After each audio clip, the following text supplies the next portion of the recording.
Hi everybody, welcome back to my next movie review.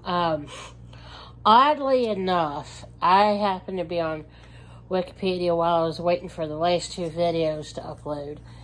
And here in the United States for Valentine's Day, February 14th, 2022, the article that they picked to pull up was for the movie Beautician and the Beast. I know I haven't done a movie review on that movie yet. Well, what it is, and I gotta say this now, I've seen that movie 3 times now. The first time was when it came out in the theaters in 1997. And I gotta tell you, it is some seriously 1997 schlock. I mean, it's definitely a 1990s decade movie.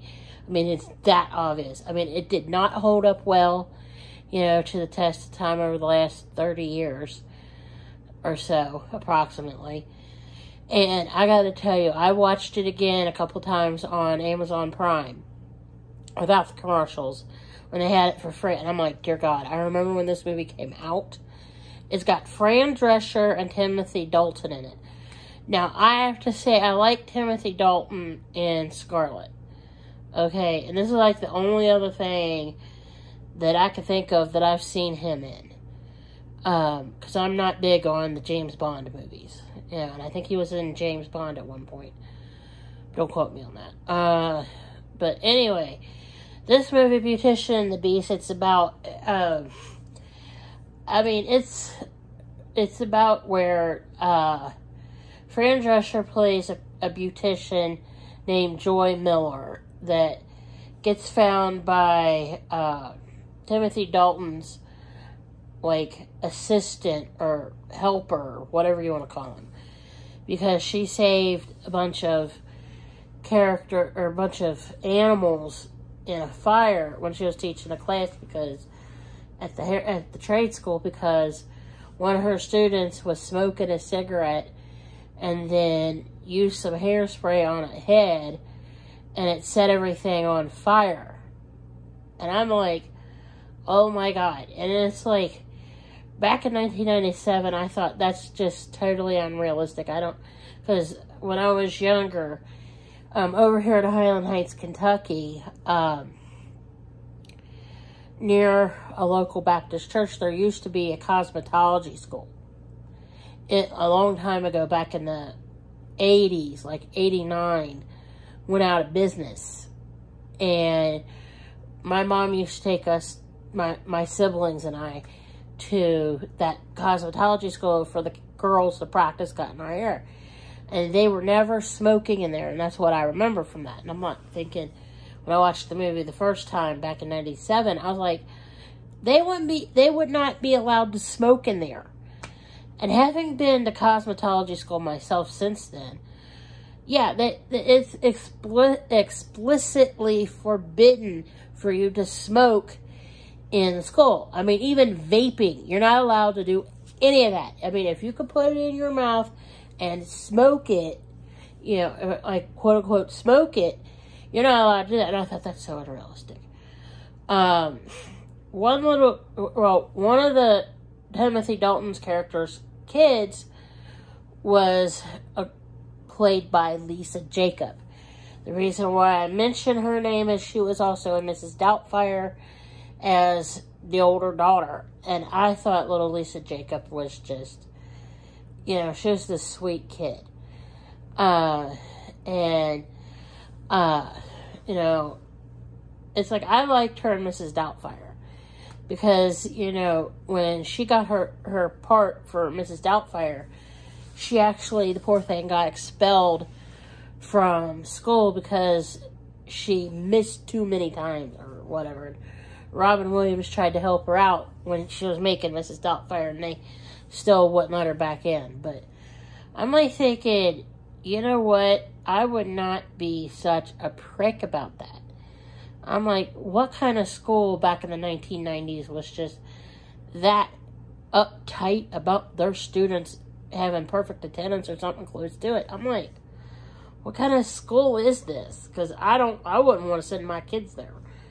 But anyway, what ends up happening in this movie, Beautician and the Beast, you know, Fran Drescher's character, Joy Miller, goes over to Timothy Dalton's country where he's a dictator.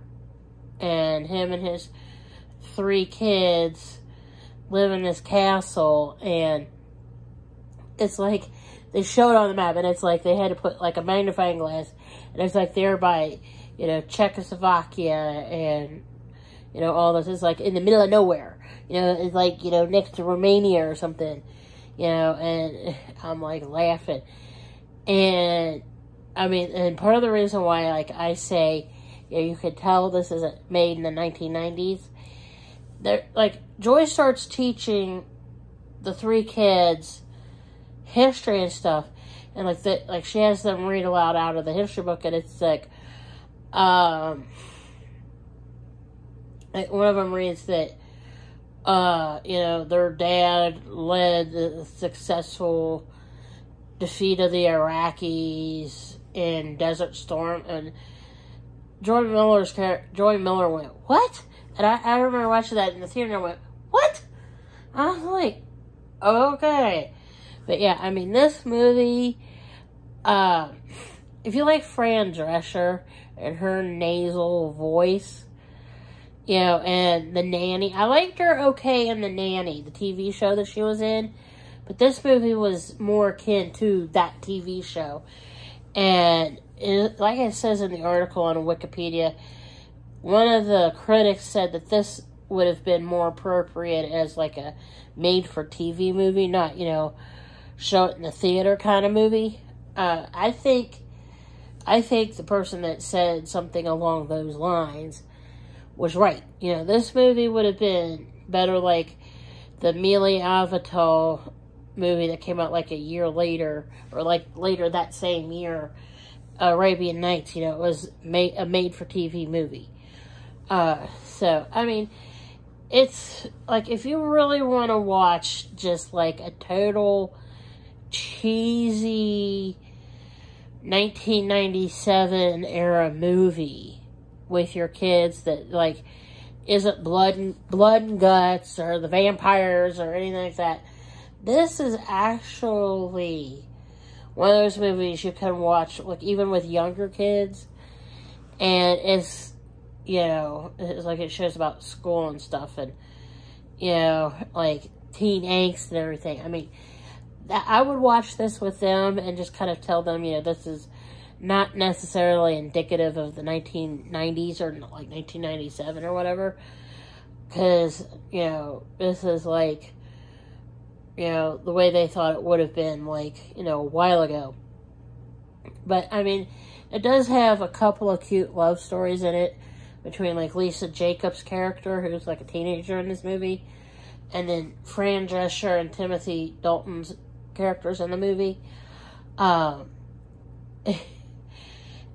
I do recommend watching it, even though if you have to put up with Fran Drescher's nasal accent. And then,